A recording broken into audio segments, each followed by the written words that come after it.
जब भाग्योदय की स्थापना करी गुरुदेव ने, हॉस्पिटल बनाया, इतना बड़ा आशीर्वाद दिया, उस वक्त भी लोग बोलने लगे जैन साधु के आशीर्वाद से हॉस्पिटल खुल रहा है, उसमें दुनिया भर के पाप के काम होंगे, महिलाओं की डिलीवरी होगी, आदमी मरेगा, पाप किसको लगेगा।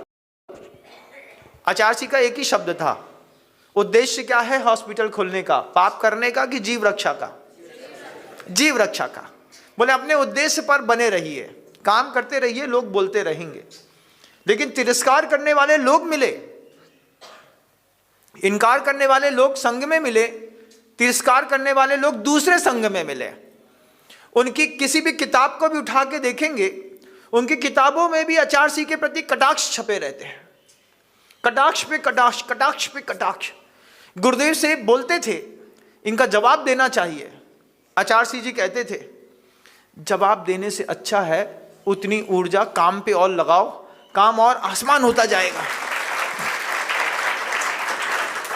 वे लोग आज भी कमेंट करते हैं, आज भी। फिर आचार्य जी ने समझाया हम लोगों को कि उनके कमेंट को कमेंट क्यों मानते हो, उनके कमेंट को कॉम्प्लीमेंट मानो। जब वो ये बोले कि आहार के पीछे भी पैसा मांगते हैं, तो फिर इसको कमेंट मत मानो, इसको कॉम्प्लीमेंट मानो इस बात के लिए कि आहार के बाद उनको जनता पैसा देती है, तुमको नहीं देती, तुमको नहीं देती तो तुमको बुरा लग गया, हम तो बना नहीं पा रहे, ये कैसे बनाए जा रहे। जब ये बात गुरुजी हम लोगों को समझाए तो हमको लगा कि हाँ कितनी बड़ी बात है कि किसी के कमेंट को कॉम्प्लीमेंट मान लेना, अपने जीवन को और संतुष्ट और सेटिस्फाई कर देना। चुल्लक ध्यान सागर जी ने एक भजन लिखा था, जलना भी तारीफ है उसको पता नहीं। जब हमारी क्रियाओं को देख करके कोई जल रहा हो तो ये जलना भी हमारी प्रभावना है। कमेंट निकाल देंगे, जैसे पूर्व में भट्टारक आहार के लिए जाते थे, जाकर के 1 रुपया लेकर के आते थे, वो रखते थे, वही परिग्रह साधु आजकल रखने लगा। कमेंट निकाला, आहार के लिए गए आचार्य, लौट के आए तो शावक से 1 करोड़ 50 लाख 30 लाख 20 लाख ले लिया। फिर आचार्य जी से बोला कि वो ऐसा बोलते हैं। गुरुदेव बोलते हैं उस समय का साधु अपने पास पैसे रखता था, आज कोई साधु अपने पास पैसा नहीं रखता। साधु तीर्थ निर्माण की बात करता है, दान देता है शावक खुशी से, लेकिन उनसे नहीं सधता, इसलिए वो तुम्हारे ऊपर जिंदगी भर कमेंट करेंगे। उनके हर कमेंट को कॉम्प्लीमेंट मानना और उनके कमेंट का जवाब भी मत देना। क्यों? बोले जवाब दोगे तो दिक्कत होगी, जवाब नहीं देने में क्या, उनको भी जिंदा रहना है। जब तक एक आध बात गुबार नहीं निकलेगा तो उनकी भी जीवन शक्ति नष्ट होती चली जाएगी। इसलिए गुरुजी ने कभी भी किसी का विरोध नहीं किया, हमेशा बोलते रहे तुम्हारे कमेंट को हम कॉम्प्लीमेंट समझते हैं, तुम नहीं कर सकते हम करते हैं। 4 प्रकृति के लोग हैं, इनकार करने वाले, तिरस्कार करने वाले। जब गुरुजी ने कह दिया कि आपको दुनिया में कुछ भी करोगे, घर के अंदर आपको होता है ना तिरस्कार, होता है कि नहीं होता? घर के अंदर नहीं होता? होता है। जब तुम्हारे घर के अंदर तिरस्कार होता है, समाज में तुम्हारा तिरस्कार होता है, तो इधर भी तिरस्कार होता है। वो प्रकृतियां कभी नष्ट नहीं होती। आचार्य जी ने कहा आप कोई भी अच्छा काम करेंगे, इनकार करने वाले मिलेंगे, तिरस्कार करने वाले मिलेंगे, एक तीसरी प्रकृति स्वीकार करने वाले मिलेंगे, लेकिन ढपोर संख मिलेंगे। हाँ हाँ होना चाहिए, होना चाहिए। मैंने कहा मंदिर बनना चाहिए, हाँ बनना तो चाहिए महाराज, बढ़िया जबरदस्त मंदिर बनना चाहिए। भैया तुम्हारा सहयोग क्या है? सहयोग नहीं है महाराज, क्या है ना अभी हमारे घर में महाराज कछु है नहीं। अच्छा क्या किसके घर में है?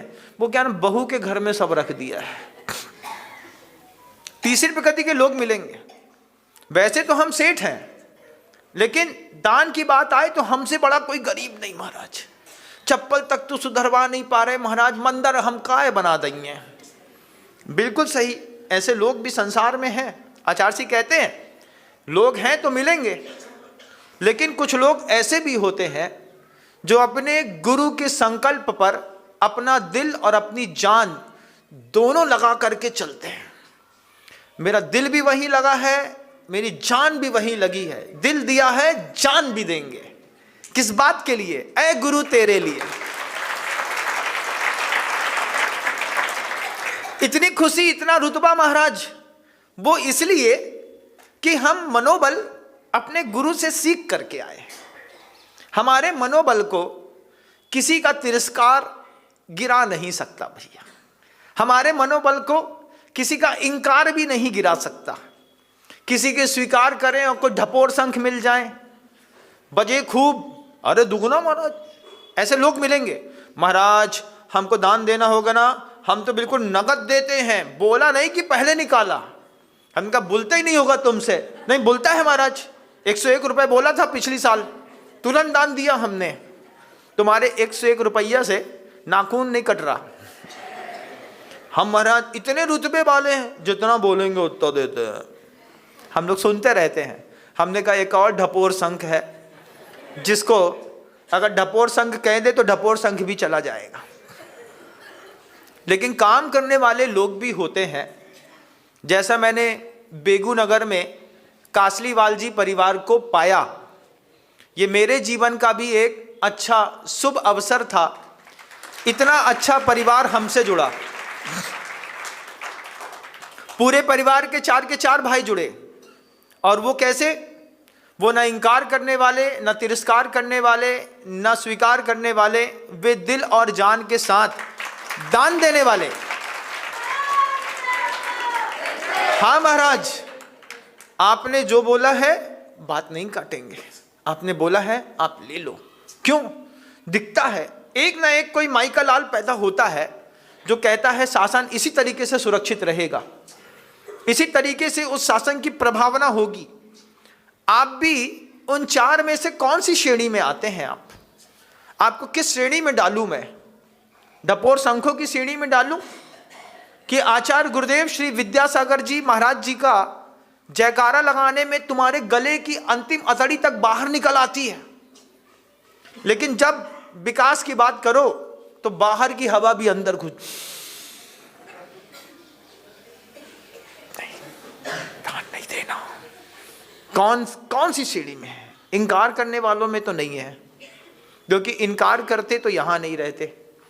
तिरस्कार करने वाले हो सकते हैं, यहां सुनेंगे, बाहर कुछ और बोलेंगे। देखा महाराज हम ही को कमेंट कर रहे थे। प्रवचन सार्वभौमिक होता है, पूरे वर्ल्ड के लिए होता है, सब समाज के लिए होता है, व्यक्ति विशेष आपके लिए नहीं होता।